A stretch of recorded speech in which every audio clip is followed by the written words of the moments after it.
என் வழி சினிமா நண்பர்களுக்கு வணக்கம். சூப்பர் ஸ்டார் ரஜினிகாந்த் நடித்த வேட்டையன் படம் எப்போ ரிலீஸ் ஆகும்? அவருடைய அடுத்த படம் லோகேஷ் கனகராஜ் இயக்கத்தில் உருவாகிற அடுத்த படத்துடைய படப்பிடிப்பு எப்போ தொடங்கும்? இந்த கேள்விகள் ரஜினி ரசிகர்கள் மட்டுமல்ல, ஒட்டுமொத்த சினிமா ரசிகர்கள் மனசிலும் தொடர்ந்து கேட்கப்படுகிற கேள்வி. இந்த கேள்விக்கான விடையை அதிகாரப்பூர்வமாக ரஜினிகாந்தே சொல்லியிருக்கார் அப்படிங்கிறது தான் இந்த பதிவோட முக்கியமான ஒரு அம்சம். அண்மையில் அவர் இமயமலை பயணம் மேற்கொண்டிருந்தார். இமயமலையில் அவருக்கு பிடித்த கோயில்கள், அதே போல் அவருடைய இஷ்ட தெய்வமான பாபாஜியினுடைய குகை, இங்கெல்லாம் அவர் தரிசனம் பண்ணியிருந்தார். அந்த பாபாஜி குகைக்கு போகிற வழி எந்த அளவுக்கு ஆபத்தானது அப்படிங்கிறதெல்லாம் நீங்கள் பார்த்துருப்பீங்க. கையில் தடியை வச்சுக்கிட்டு ஒரு ஆள் துணைக்கு கூட்டின்னு போய் தான் அதை பார்க்கணும். அந்த அளவுக்கு ரிஸ்கான ஒரு பாதை இது. ஆனால் அந்த பாதையில் ரஜினிகாந்த் கொஞ்சம் கூட ஒரு தளராமல் போய் அந்த இடத்துல போய் உட்காந்து தியானம் பண்ணிவிட்டு வந்த காட்சிகளெல்லாம் பார்த்துருப்பீங்க. அப்படி வந்த பிறகு ஒரு ஆசிரமத்தில் உட்காந்து பேசிக்கிட்டு இருக்காரு.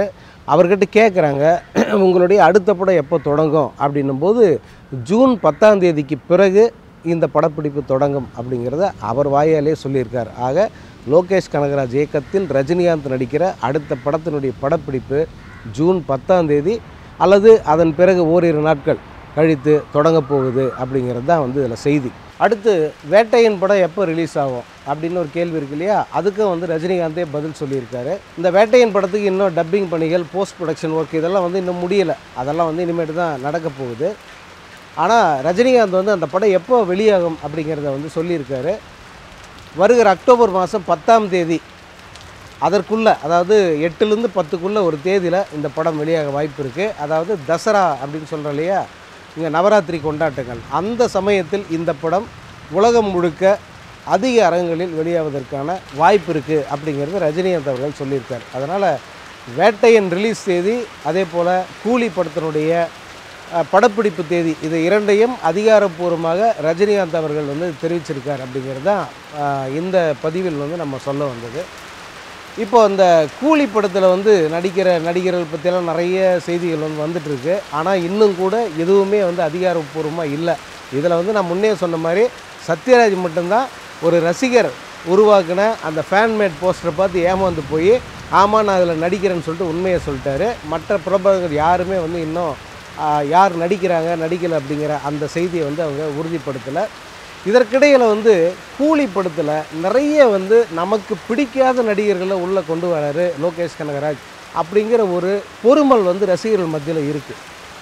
ஏன்னா நீங்கள் சினிமாவை பாருங்கள், இதுக்குள்ளே எந்த அரசியலும் பார்க்காதீங்க, இந்த வன்மமெல்லாம் வேண்டாம் அப்படின்னு எல்லோரும் உபதேசம் பண்ணுவாங்க. அதெல்லாம் அவங்களுக்கு சொல்கிறவங்களுக்கு சகஜமாக இருக்கும்.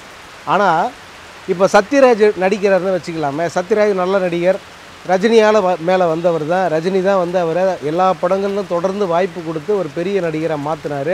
இதெல்லாம் கடந்த கால உண்மைகள்.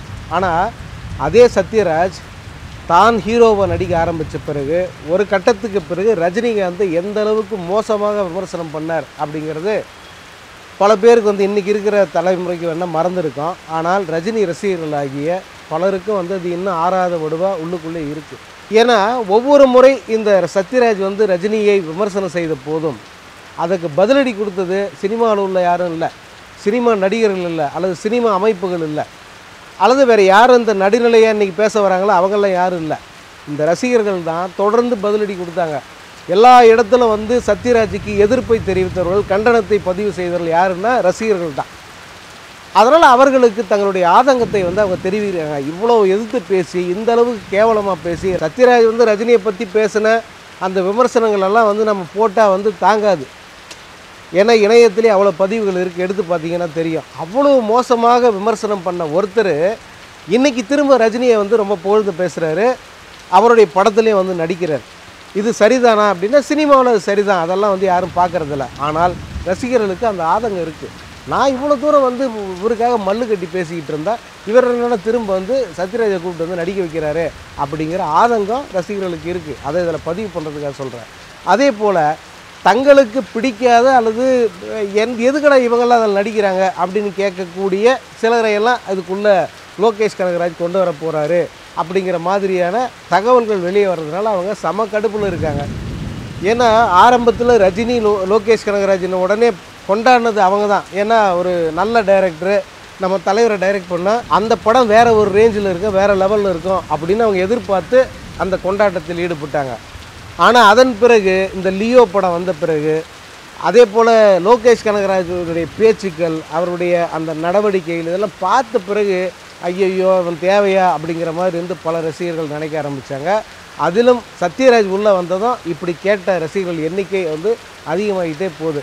இப்போது இன்னும் ஒரு படி மேலே இதில் சுருதிஹாசன் நடிக்கிறாங்கன்னு ஒரு தகவல் வந்துருச்சு. அது இன்னும் கொந்தளிப்பை ஏற்படுத்தியிருக்கு. ஏன் சுருதிஹாசனுக்கு ரஜினிக்கு என்ன தகராறு அப்படின்றீங்கன்னா ஒரு தகராறும் இல்லை. ஆனால் சுருதிஹாசன் என்பவர் அந்த அளவுக்கு வந்து ரசிகர்கள் மனதில் ஒரு நல்ல முறையில் பதிவான ஒரு நடிகை இல்லை. சுருதிஹாசனா அவ்வளோ சீரியஸாக வந்து இவங்கெல்லாம் யாரும் எடுத்துக்கல. இவங்க நடித்தா அந்த படம் நல்லா இருக்கும் அப்படிங்கிற ஒரு நிலை இல்லை. அதனால் வந்து எதுக்கு தேவையில்லாத எக்ஸ்ட்ரா லக்கேஜ் இவங்களெல்லாம் எதுக்கு உள்ளே கொண்டாட இருந்தாலும் அப்படின்னு சொல்லிட்டு லோகேஷ் கனகராஜுக்கு எதிர்ப்புகள் வந்து கொஞ்சம் கொஞ்சமாக மெல்ல கிளம்பிக்கிட்டு இருக்கு. லோகேஷ் கனகராஜ் பார்த்துங்க, இது தலைவர் படம், சூதானமாக நடந்துக்கங்க. ரசிகர்கள் கொண்டாடினா தான் அது நல்லா வரும். அதை வந்து நீங்கள் ஜெயிலர் பார்த்து கற்றுக்கணும். அதனால் தேவையற்ற சுமைகளை வந்து உள்ளே சேர்க்க வேணாம் அப்படிங்கிறது ரசிகர்களுடைய கோரிக்கையாக இருக்குது. பார்த்துக்கங்க.